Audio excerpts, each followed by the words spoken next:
Hola a todos y bienvenidos a este video donde les mostraré un poco sobre el desarrollo de un juego 2D en Unity. Este proyecto es muy simple, pero es bastante funcional y es ideal para practicar cosas como movimiento de personaje, recolección de objetos y un poquito de sistema de partículas. Así que vamos a verlo.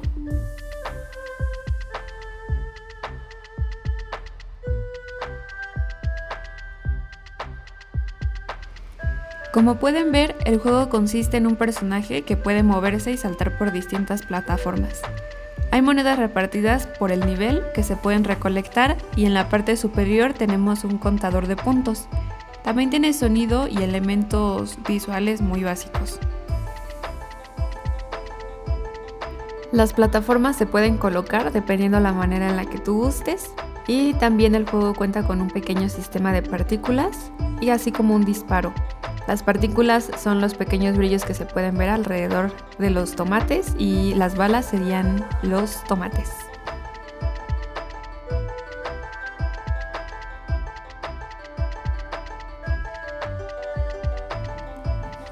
A continuación vamos a ver la parte del inspector, seleccionando el personaje Character, que es el personaje principal, o sea nuestro jugador, y vamos a entender un poquito sobre cómo funciona. Vamos a seleccionar este mismo porque es el que tiene un comportamiento más difícil de entender y además vamos a ver varios componentes que permiten su funcionamiento, tanto visual como interactivo. El primer componente que aparece es el de Transform. Este va a ser fundamental para cualquier Game Object dentro de Unity. Este mismo nos va a definir tanto la posición como la rotación y la escala, ya sea en el eje Y, X o Z. Y pues va a estar dentro de este mismo mundo. En este caso se utiliza para ubicar correctamente al jugador dentro del escenario y controlar su movimiento horizontal mediante los scripts. El siguiente componente es el Sprite Render. Este se va a encargar de renderizar o, por decirlo de alguna otra manera, dibujar en la pantalla la imagen de nuestro personaje. Aquí se va a definir el sprite que se muestra, el material, el orden de la capa, orden en layer, y el color si se desea aplicar alguno. Este componente va a hacer que nuestro personaje sea visible dentro de la pantalla. Luego podemos ver el componente Animator, que nos va a permitir reproducir animaciones dentro del personaje. En este caso está vinculado con un Animator Collider, el cual gestiona distintos estados de animación. Ya puede ser un idle, un walk y etcétera, muchísimos más. Pero en este caso vamos a estar utilizando solamente el idle. Este se va a modificar mediante parámetros que se pueden ver desde el script. Aquí también podemos observar el campo de avatar, que en este caso se va a dejar vacío porque pues en un sprite 2D no va a ser necesario. El componente Rig Body 2D se va a encargar de aplicar las físicas al Game Object. Este mismo va a permitir que el personaje interactúe con el mundo de forma realista. Nos va a aplicar, por ejemplo, la gravedad, las colisiones o la velocidad, como se pueden observar. En este caso, el tipo de cuerpo o el body type está en Dynamic, dependiendo de si el movimiento es controlado manualmente o por físicas.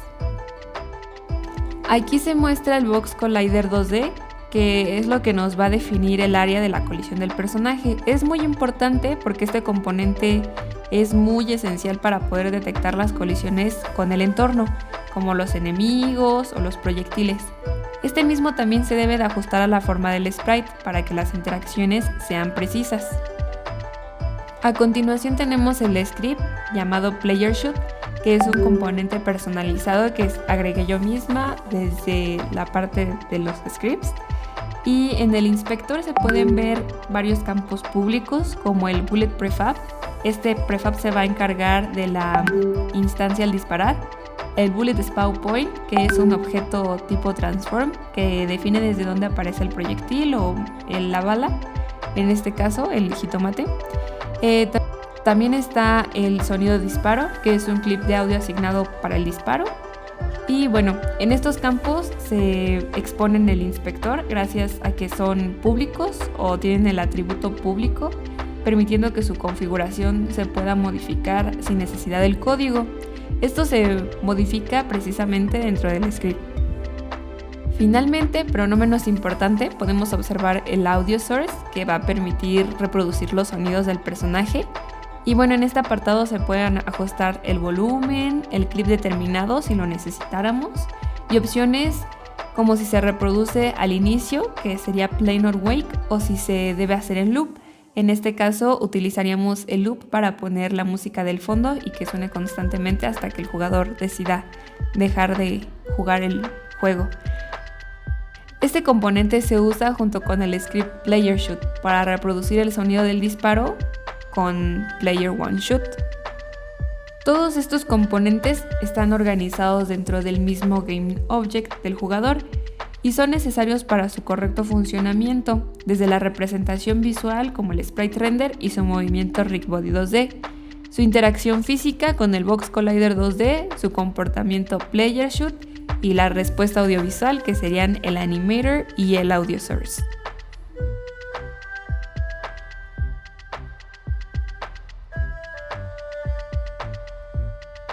En el script número 1 llamado Bullet vamos a controlar el comportamiento del proyectil una vez que es instanciado al disparar. El método Update del proyectil se mueve constantemente hacia abajo utilizando Transform Translate, y este se va a multiplicar por el delta time para mantener velocidad constante sin importar los frames por segundo. En One Became Invisible, cuando el proyectil sale de la cámara, se destruye automáticamente, que en este caso sería nuestro tomate, y con Destroy Game Object va a servirnos para optimizar el rendimiento. Esto se va a relacionar principalmente cuando nosotros presionamos Z y podemos ver cómo sale nuestro tomate y se mueve en la pantalla y luego desaparece si no choca con nada. Esto nos va a servir muchísimo para poder hacer que nuestro programa funcione mejor y que no se llene tan rápido la memoria. El script número 2, llamado lineal, nos va a permitir controlar el movimiento horizontal y el salto de nuestro personaje. En Update, el personaje se va a mover con las flechas del teclado en Input Get Access horizontal y puede saltar si está en el suelo, que está declarado con Is Grounded, y se presiona el botón de salto, que en este caso sería la barra espaciadora. El salto se aplica al Rig Body mediante el Linear Velocity, y al saltar también se va a producir un sonido precisamente con nuestro audio source, utilizando nuestro clip, que en mi caso es el sonido de salto. En On Collision Enter 2D y On Collision Exit 2D se va a detectar si el jugador está tocando el suelo para permitir o evitar el salto. Dentro del juego esto lo vamos a ver principalmente cuando nuestro personaje reacciona al escenario y responde al control de nuestro teclado, y además va a tener animaciones y sonidos sincronizados con sus acciones. El script número 3, llamado Player Shoot, nos va a permitir que el jugador dispare al momento de presionar la tecla Z. En Update, si el personaje el jugador presiona la tecla Z, se va a mandar a llamar la función Shoot, y en Shoot se va a instanciar un proyectil, una bala, que en este caso está declarado como Bullet Prefab, en la posición definida de Bullet Spawn Point con una rotación específica, que en este caso está declarando con Quaternion Euler. Al momento de producir el disparo se va a utilizar el audio source, y también si hay un sistema de partículas que está declarado como disparo particles, y este se va a activar visualmente, y luego de que nuestro bala salga también se va a desactivar tras 0.5 segundos. En este caso se muestra el sistema de partículas con los pequeños brillos, y esto lo podemos ver claramente cuando nuestro personaje dispara y presionamos la tecla Z. Finalmente, el script número 4, llamado movimiento lineal, nos ayuda a agregar la funcionalidad para mover a nuestro personaje en dos direcciones y poder recoger los recolectables dentro del juego. Es muy importante este script porque es lo que permite que todo el juego funcione en general.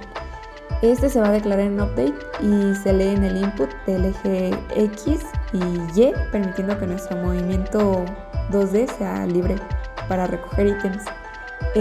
También en OnTiger 2D nos dice que si el jugador colisiona con objetos etiquetados como ítem o ítem 2, respectivamente en el juego, se va a reproducir un sonido, en este caso pues yo lo tengo declarado como sonido ítem, y se va a actualizar un contador visible declarado como un tipo de texto que dentro de nuestro programa va a ser un canvas.